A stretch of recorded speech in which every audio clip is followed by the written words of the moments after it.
All right, everyone, welcome back to a brand new episode of the Kyle Anzalone Show. On today's show, I got something really fantastic for everyone. Trump sat down with Sean Hannity and gave an interview, and it's just Trump at his absolute most Trumpian. And so we'll break down what he said because within all the rhetoric and all the bluster, you get very important details about what Trump's policy, particularly his foreign policy, Russia, China, North Korea, Iran, what that's going to look like. But first, I want to talk about Trump's policy when it comes to Gaza. Before Trump took office, there was reason to be optimistic. It seems very clear that it was Trump's intervention that finally brokered a ceasefire deal that brought some peace, that brought some amount of time that isn't just constant bombardments for the people of Gaza. This was a good achievement. It was a good sign. It said that unlike Joe Biden, maybe Trump really is willing to do something, willing to intervene, willing to put that minimum amount of pressure on Israel that actually leads to some kind of respite for the Palestinian people. And then he took office, and now it seems like we're going in the absolute wrong direction. The first bad sign was he went ahead and approved the shipment of 2,000-pound bombs to Israel. This was the one token PR stunt that Joe Biden had made to say that, oh, I'm being tough on Israel. I'm trying to put some kind of pressure on Israel. Of course, Israel had all the 2,000-pound bombs they needed. But Trump, by undoing this, is another PR move to show that, see, unlike Joe Biden, I'm even more committed to Israel. Now, the second bad news on this front is what we had Trump say just the past couple days. This article from Dave DeCamp at antiwar.com. Trump floats plan to clean out Palestinians from Gaza. And so this is what Trump said to some reporters. You're talking about 1.5 million people, and we're just clean out the whole thing. It's literally a demolition site. Almost everything is demolished, and the people are dying there. So I'd rather get involved with some Arab nations and build housings at different locations where they may finally live in peace for a change. And so this is highly disturbing for a number of reasons. The first is this is an American president going out and directly endorsing an ethnic cleansing campaign. That's a big deal. And signing off on this, and we'll get into next how the Israelis are interpreting this. This is clearly Trump signing off on ethnic cleansing. And this is something we should be highly, highly alarmed about. And so when he talks about cleaning out the Gaza Strip, well, he's talking about sending the Palestinians to another country. Now, Indonesia has already been floated by members of the Trump administration. Jakarta says they're not going along with it. And it seems much more likely that they would end up in another Arab state, whether that's Egypt, Jordan, Lebanon, or Syria. I have some suspicion that maybe the reason that Israel is taking territory in Syria is so they have somewhere to offload the Palestinians in the long run. Although that's just a suspicion that I have. There's nothing really to indicate that's the case, but there is indication that Trump is looking at either sending the Palestinians to Egypt or to Jordan. Now, both Egypt and Jordan have said absolutely no to this. They do not want to do this. And of course, there's good reason for that. There's millions of Palestinians in Jordan. I think is maybe the majority of the population in Jordan is actually Palestinian. And so if you support the ethnic cleansing of Palestine, the Palestinians living as refugees in Jordan who hope to one day go home to the West Bank or wherever they called home in territory that Israel seized, then they can't allow the ethnic cleansing of Gaza. And so they may put a lot of pressure on the King of Jordan to actually knock back this plan. Now, the United States has a lot of leverage over Egypt and Jordan. So I think Trump probably will try. We just saw with this situation with Colombia, where the Colombian government said we're not going to take deportation flights to the U.S. And Trump basically threatened to drop an economic nuclear weapon on the country. Sanctions, tariffs, cutting of aid to the country. If he threatened to do that to Egypt or Jordan, both of those countries would suffer significantly economically. And so there's going to be a lot of pressure among the leaders of those two countries to go ahead and accept what Washington wants, even if it means they do have more domestic unrest in their countries. Now, another part of Trump's statement that's really important, and sometimes you could overanalyze Trump's words, and that he's not a man who's super accurate in facts and details. And so when he says, what are we going to do with the 1.5 million Palestinians in the Strip? Maybe he has no idea how many Palestinians live in the Strip, or somebody in his circle is downplaying the number, so he's more willing to go along with this plan. But prior to the Israeli invasion of Gaza, between 2.2 and 2.3 million people lived in Gaza. And so if that number is now closer to 1.5 million people, we could be talking about a lot more dead Palestinians. And maybe this is actually a part of intelligence Trump has, and knowledge that he has that the public doesn't have access to. And here Trump is kind of just blabbing information that he shouldn't be blabbing. Now, I want to move on and talk about how this policy is being interpreted in Israel, and particularly this statement by the Israeli finance minister, that's Bezalel Smotrich, who says he's working to turn Trump's idea of resettling Gaza policy into a reality. And he says, after years of statesmen trying to impose their imaginations on reality, the U.S. president is finally acknowledging reality. Gaza is a hotbed of terrorism that creates suffering for both the residents of the state of Israel and the residents of Gaza themselves. There is no doubt that in the long term, encouraging immigration is the only solution that will bring peace and security to the residents of Israel and also ease the suffering of the Arab residents of Gaza. I am working with the Prime Minister and the cabinet to prepare an operational plan and ensure the realization of President Trump's vision. There is nothing to be excited about the weak opposition of Egypt and Jordan to the plan.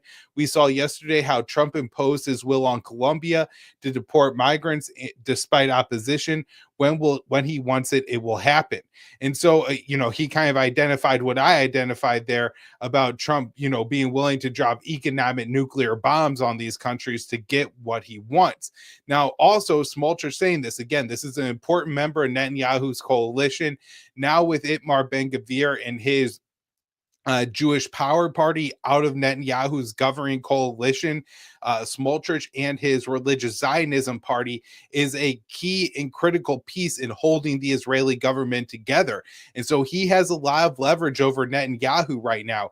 And if he sees an ally in Washington willing to back this plan, I think there's a real chance it could happen. Now, I also want to mention the words that are being used here by Smotrich. I think this is really important. They talk about, voluntary migration, or emigration, and this is a clearing out plan. It's better for the Arabs this way. It gets them away from all those pesky terrorists and Hamas. And this is just a really sick way to talk about a genocide. But this is the propaganda campaign that is being pushed by the Israelis. Now let's move on to this clip from Tom Cotton. He's one of the lunatic senators that we have in the United States, talking about the ceasefire and the situation in Gaza. I want to ask you about the Middle East. 4 more hostages home. You've been critical of this deal. You've had some concerns about it. It came together, seems like an approach from President Biden and President Trump. Are you confident in the deal moving forward, the fact that there is progress? We are getting these people home. Well, of course, we welcome home these hostages, and you can't help but be overjoyed in your heart to see families welcoming them back. At the same time, my general preference is not to negotiate with terrorists. Hamas was on its back foot. They're not destroyed. They were almost destroyed. After Hiroshima and Nagasaki, we didn't negotiate with Imperial Japan. We said unconditional surrender and give us our 40,000 Americans back. Now, that said, the deal is underway. We predicted at the time that Hamas might break the terms of the deal, and that's apparently exactly what happened yesterday by not sending home Israeli civilian women. That's one reason why the Israeli government has paused the relocation of Gazans to certain areas inside of Gaza. I would say if Hamas wants to continue this ceasefire, they need to respect every single term of that deal. So one of the reasons I wanted to play this clip is because Tom Cotton is supposed to be a man who really understands foreign policy, is supposed to be articulate on the issue and have real insights. And for that reason, he has some influence, real influence in Washington, especially when it comes to directing Republican foreign policy. And so this idea that Hamas is just a terrorist organization that cannot be dealt with is obviously untrue. For years and years and years, it was Netanyahu and the Israeli Israeli government that backed and propped up Hamas in Gaza. Netanyahu saw Hamas as an asset, believing that Hamas gave him an excuse never to have to negotiate a two-state solution. And so the idea that Hamas is just this terrorist group that can't be dealt with is obviously untrue from the perspective of Tel Aviv. Now, additionally, Cotton goes on in that statement to say that Hamas was nearly defeated, and this allowed for the reconstitution of Hamas. This is simply untrue. We now have from two sources, former Secretary of State Antony Blinken, and then Reuters speaking with two congressional sources who said that the U.S. intelligence community assesses that Israel has killed between 10 and 15,000 Hamas fighters since the fighting began, and Hamas has recruited a similar number of fighters back into their ranks. Now, this is really important for a few reasons. One, the number of children confirmed killed in this conflict is 17,400. Now, that is certainly an undercount. That number is certainly higher. However, that number, that solid number, is definitively higher than the number of Hamas fighters that the U.S. government assesses Israel has killed. If you are killing more children than you are killing fighters, then how can you claim this is in any way a moral or a just war, as Israel has done time and time again? Now, moving back over to Cotton, saying that Hamas was nearly defeated and this allowed them to reconstitute, it seems more likely that the situation was the opposite. Not that Israel was necessarily nearly defeated in this conflict. However, that Israel had expanded a lot. They have territory that they're occupying in Syria, in Lebanon. They're fighting now in the West Bank. They fought for 15 months in the Gaza Strip. They're bombing the Houthis, and so their military capabilities are stretched. And it may have really been the Israelis that needed a reprieve to kind of regroup and give their forces some time off and to prepare new forces to go back into Gaza at a later date. So, this analysis by Cotton seems very off. Now, the other thing is comparing it to World War II, this idea that we always have to nuke our enemies into oblivion so we get everything that we want is, first of all, a mistake and a misreading of World War II, where the Japanese offered essentially the same surrender deal that was ultimately taken after dropping the nuclear weapons on them from before nuking than after.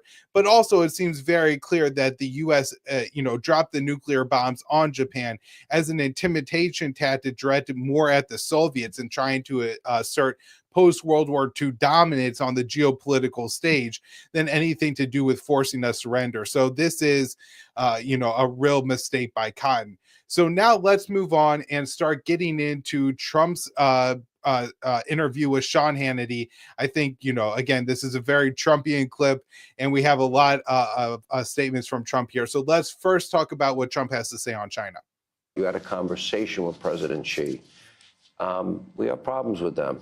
They have territorial ambitions with Taiwan, intellectual property theft, their unfair trade practices. How'd that conversation go?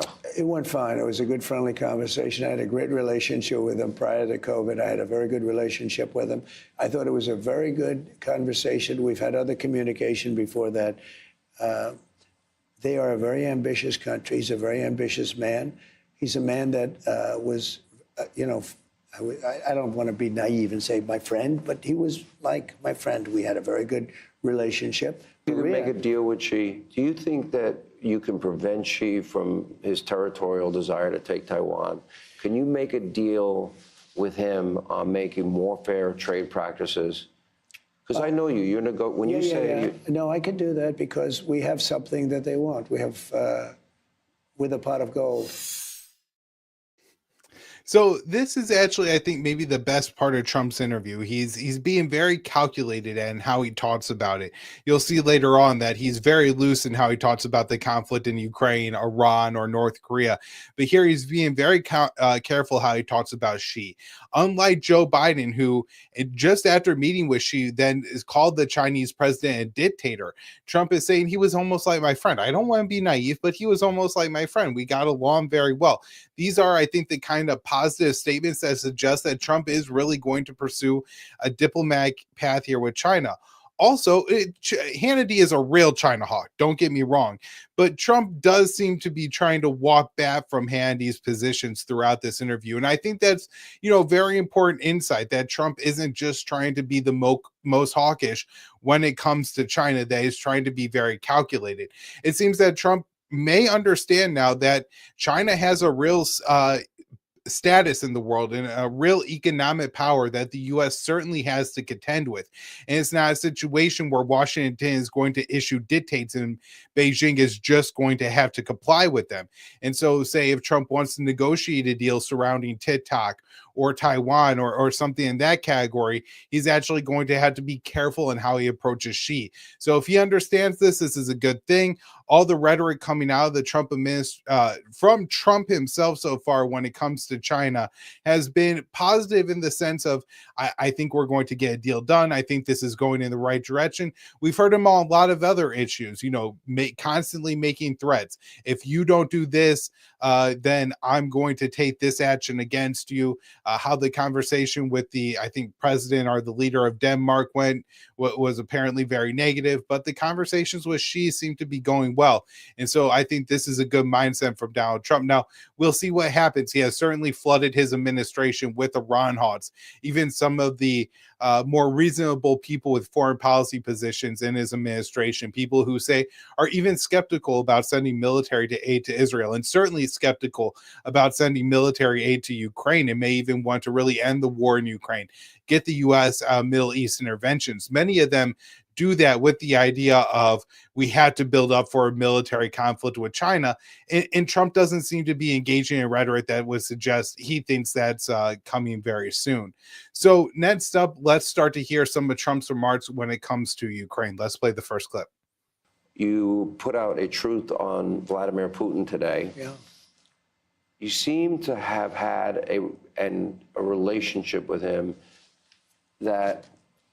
and you've talked about ending this war in Europe. And you want to end it quickly. How quickly can it end? Should end immediately.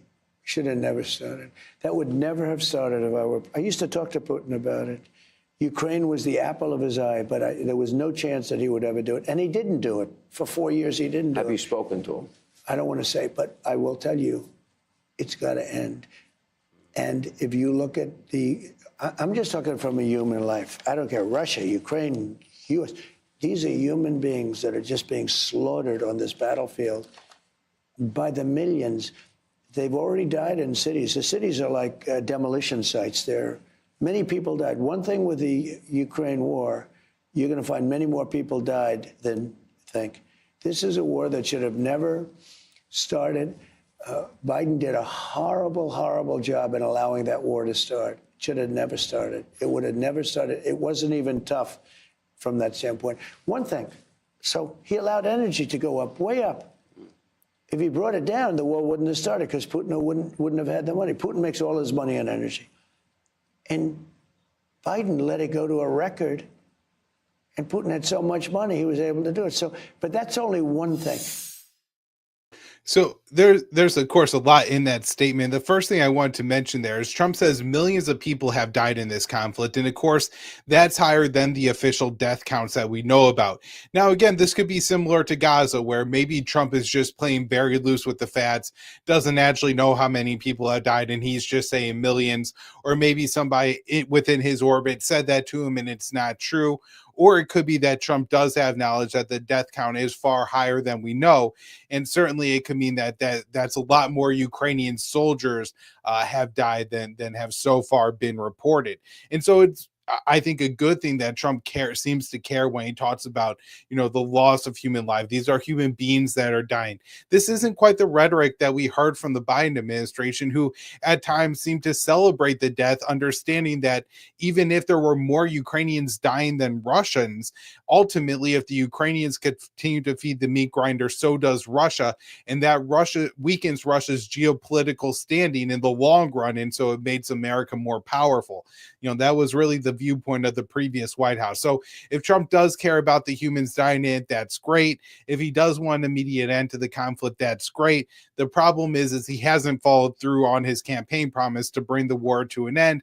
Of course, it was always very optimistic and, like the typical Trumpian exaggeration, saying that he was going to end the war within 24 hours. However, I haven't seen any developments come out of the White House yet to suggest that Trump is even really moving in that direction.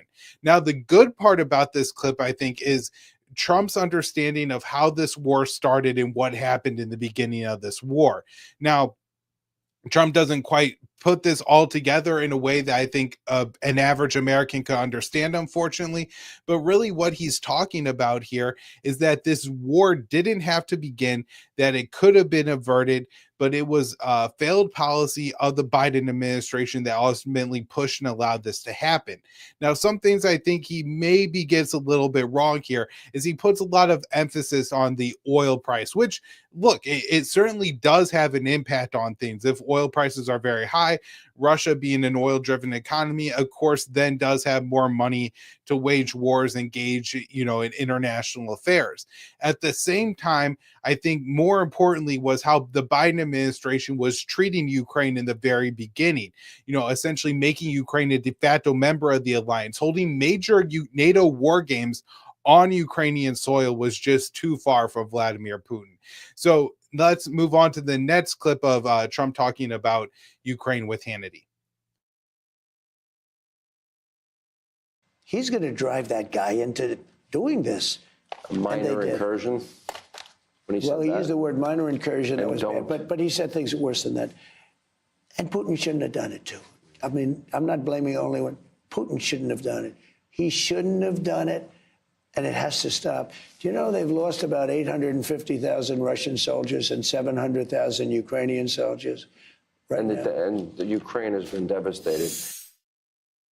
So here, Trump lays out, it has to stop. Putin made a mistake going in, but again, puts a lot of emphasis on what the United States was doing at the time that ultimately drove this conflict. So this is, I think, the right understanding. And Trump has said, I think he said this as president-elect, that it was the NATO membership issue that was a major driver for Russia. Now, the problem is, so far, what we've seen from the Trump administration is they're not taking NATO membership for Ukraine off the table. They're making this odd proposal that, we'll kick the can down the road for 20 years. Well, NATO membership for Ukraine has actually been on the table for 20 years, and it's been the catalyst, what has driven the deteriorating relationship between Moscow and Washington from 2008 at the end of the Bush administration, when we said that Ukraine will one day become a member of NATO, all the way up till today. And so simply telling the Russians that, this won't be a problem for you for another 20 years, it doesn't work within the Russian mindset and what they want to achieve. So let's move on to Trump's last clip talking about Ukraine. Ukraine has been devastated. Devastated. Will it be a negotiated settlement, and will you lead the negotiations? Well, I hope so. And I put out a truth today that's really strong, and I mean it. And if they don't do that, I'm going to put massive if tariffs. They don't do what? If they don't settle this war soon, like almost immediately, I'm going to put massive tariffs on Russia and massive taxes and also big sanctions. And I don't want to do that. I love the Russian people. They're great people. I don't want to do that. But we got to get this war ended. And if they don't make a settlement like fast, and Zelensky, I will say this, he wants to settle now. He's had enough. He shouldn't have allowed this to happen either. No. If he's no angel, he shouldn't have allowed this war to happen. First of all, he's fighting a much bigger entity, okay? Much bigger. When he was, talking so brave and so... Now, two things happened. They were brave, but we gave them billions of dollars. The United States spent $200 billion more than Europe. Why did we spend more? You know why? Because Biden never asked Europe to spend more. They spent $200 billion. It became a U.S.-Russia proxy war because of Joe. Zelensky was fighting a much bigger entity, much bigger, much more powerful. He shouldn't have done that because we could have made a deal, and it would have been a deal that would have been a nothing deal. I could have made that deal so easily. And Zelensky decided that I want to fight. They have 30,000 army tanks. Russia has 30,000 army tanks. Zelensky had none. So, in a very Trumpian way, we actually have a very important articulation of what happened during the Biden administration, and then what the Russian and Ukrainian relationship is like. And so, what Trump is explaining that in April of 2022, just a month or two after the Russian invasion, Turkey and the United Nations, Turkey, remember, is a member of NATO, negotiated a deal between Ukraine and Russia. The broad outlines of that deal were Ukraine was going to agree to some level of demilitarization. It wasn't going to be a regime change or a Russian appointed government in Kiev. Ukraine was going to agree to never join NATO, and Ukraine would agree that Russia had annexed the Crimea Peninsula. And there was some even flexibility on that last point, but those were the broad outlines of the agreement. Now, Trump then says that Zelensky decided to fight, that there was a deal on the table that he would have taken, that he would have negotiated that deal, but Zelensky decided to fight. And that part isn't necessarily 100% true, because around that time, as I think you see right on the screen here, Boris Johnson, the then UK Prime Minister, this absolute buffoon, went to Ukraine and talked to somebody who was actually a professional clown before, and the two of them came up with this idea that they were going to fight Russia. Now, the problem is something that Trump says 2 or 3 times during that clip, that Russia is a much bigger entity. Now, the more articulate way of explaining this is Russia maintains escalation dominance in Ukraine.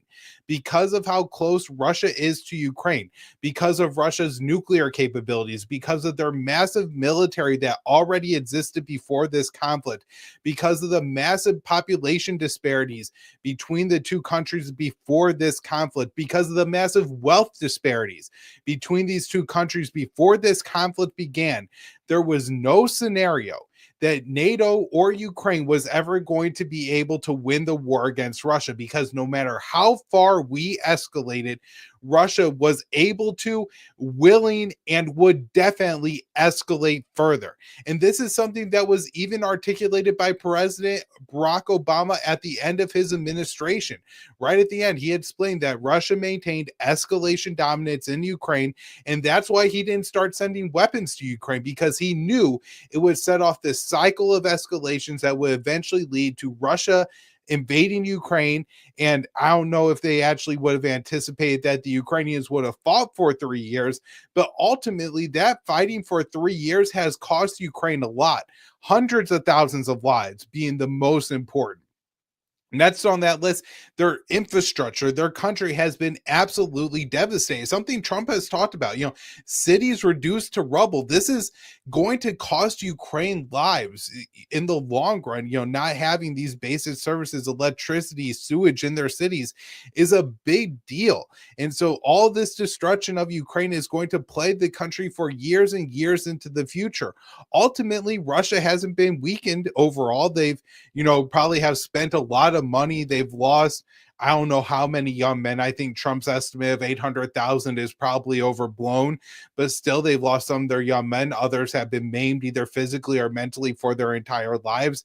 Reorienting your economy towards the military isn't necessarily a boon for the middle class or going to help the average Russian. So in the long run, in a lot of ways, this isn't going to help the average Russian, but on a global stage, Moscow hasn't been weakened how the West anticipated or wanted. And so now, when we're 3 years later into this conflict, this deal that was on the table in 2022 is now essentially the same deal, except Russia says we've now annexed 5 regions of Ukraine rather than 1.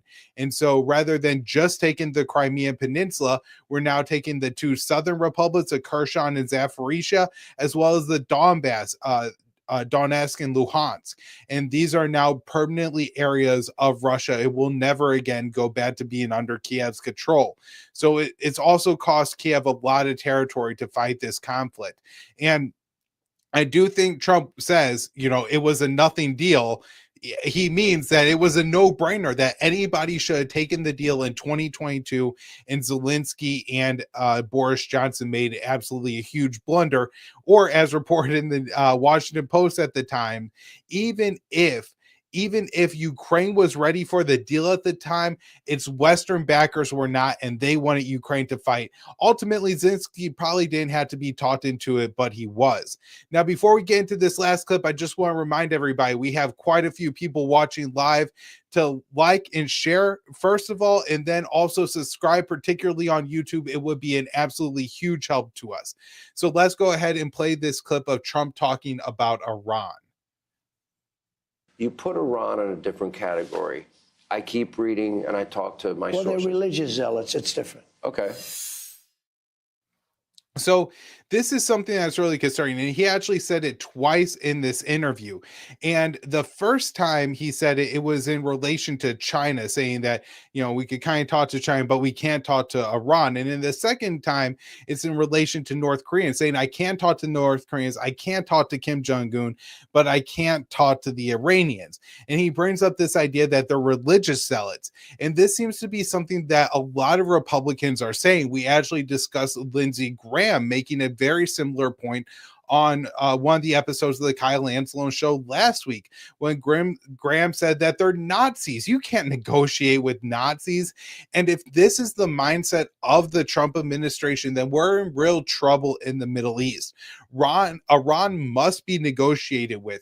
The idea that the Israelis have made historic gains in the Middle East over the past year by pushing Hezbollah out of southern Lebanon, by overthrowing Bashar al-Assad in Damascus, you know, may be true that those are some geopolitical and strategic wins for Israel in the region, doesn't mean that Iran is weakened in the long run in the grand scheme of things. And so pushing and continuing to propel towards war with Iran is going to have major consequences.